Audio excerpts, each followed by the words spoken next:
तो यार हेलो, अब अपन पढ़ेंगे डक्ट ऑफ पैनक्रियास। ठीक है। तो डक्ट ऑफ पैनक्रियास पढ़ने के लिए अब जो है हमें सिंपल से तरीके से पढ़ना है। पहले दो बातें अपन सीख लेते हैं। ड्यूडिनम में दो होते हैं पैपिले। ठीक है, माइनर ड्यूडिनल पैपिले और मेजर ड्यूडिनल पैपिले।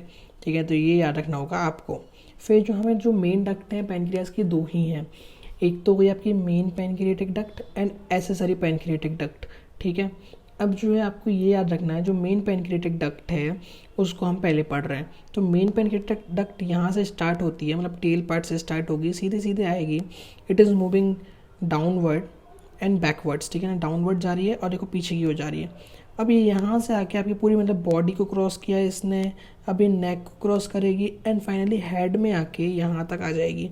ठीक है, तो ये इसका मेन पैनक्रियाटिक डक्ट का पाथवे हो गया। अब इसका जो ल्यूमन है, ठीक है, वो हमारा लगभग 3 मिलीमीटर है। ठीक है। अब ये जो है बहुत सारी ट्रिब्यूटरीज पाती है। ठीक है, जो कि कहाँ पे राइट एंगल पे ज्वाइन करती हैं, क्योंकि इसका जो लॉन्ग एक्सेस बहुत ज़्यादा है। ठीक है ना, जो कि हम जो है जनरली बोलते हैं कि what has been described as a herring bone pattern, जो कि मतलब ये वाला पॉइंट जो है आप ज़रूरी नहीं है लिखो।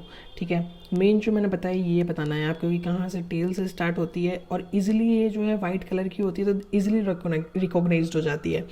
ठीक है, तो ये आपको पॉइंट मेन लिखना है। या फिर और हाँ, इसको अपन विरसंग का भी बोलते हैं, the main pancreatic duct of Wirsung. ठीक है। फिर नेक्स्ट जो है हमारा within the head of the pancreas. अब जो पैनक्रिया का हेड है वहाँ पे जो पैनक्रियाटिक डक्ट है is related to the bile duct. ठीक है ना, जो कि राइट साइड में होती है, यहाँ से आ गई देखो आपकी बाइल डक्ट। ठीक है। फिर जो है द टू डक्ट्स, जो ये दोनों डक्ट है कौन कौन से, bile duct and main pancreatic duct जो है, ये दोनों डक्ट जाके कहाँ पे खुलेंगी, मेजर ड्यूरिनल पैपिला में।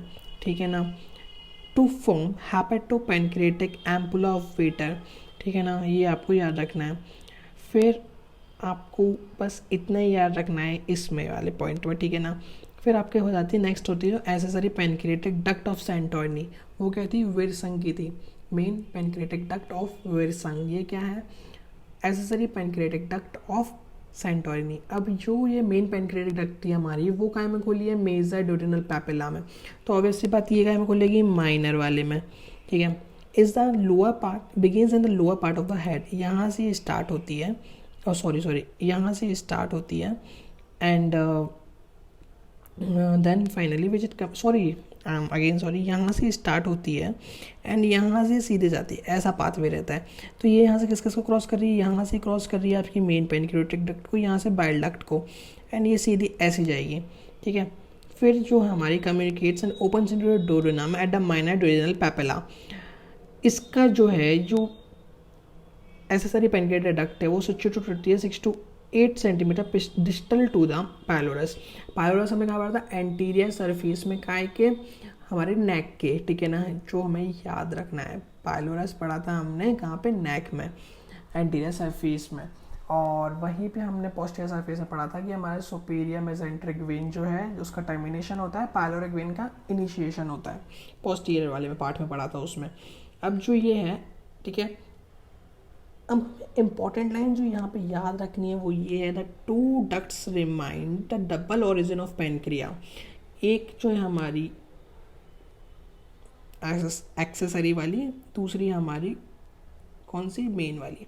ये हमें क्या याद दिलाती है कि हमारा जो पैनक्रिया है, ठीक है ना, वो डबल ओरिजिन ऑफ पैनक्रिया को बताता है, from the ventral and the dorsal pancreatic duct. अब नेक्स्ट हम पढ़ते हैं फंक्शंस का। फंक्शंस जो है हमारे मेनली हमें याद रखना है, डाइजेस्टिव है। डाइजेस्टिव हमें पता है कि ये ट्रिप्सिन रिलीज़ करता है, उसके बाद पैनक्रियाटिक अमाइलेज रिलीज़ करता है, लाइपेज रिलीज़ करता है। ट्रिप्सिन प्रोटीन के लिए, पैनक्रियाटिक अमाइलेज हमारा स्टार्च वगैरह के लिए, एंड लाइपेज हमारा कार्बोहाइड्रेट तो नहीं लेकिन फैट्स के लिए। ठीक है ना, तो ये हमारे 3 हो गए। फिर हमारा एंडोक्राइन फंक्शन में पता है, इंसुलिन करता है और ग्लूकागॉन करता है। इंसुलिन अगर ये नहीं करेगा तो डायबिटिक मेलाइटस हो जाएगी। फिर हमारा पैनक्रियाटिक जूस जो है pH = 8 देता है, मतलब कि एल्कलाइन मीडियम देता है। एल्कलाइन मीडियम देता है तो उससे क्या होता है कि पैनक्रियाटिक एंजाइम्स को एक प्रॉपर इन्वायरमेंट मिलता है। तो ये 3 हमारे फंक्शंस हो गए। अब अगले वीडियो में हम बात करेंगे आपकी गाय की आर्टीरियल सप्लाई की, वेनस ड्रेनेज की, नेक्स्ट हमारा lymphatic draining and the nerve supply, जो कि सारी इजी है, हम जल्द से जल्द पढ़ेंगे एंड इजीली ये हो जाएगा। Thank you.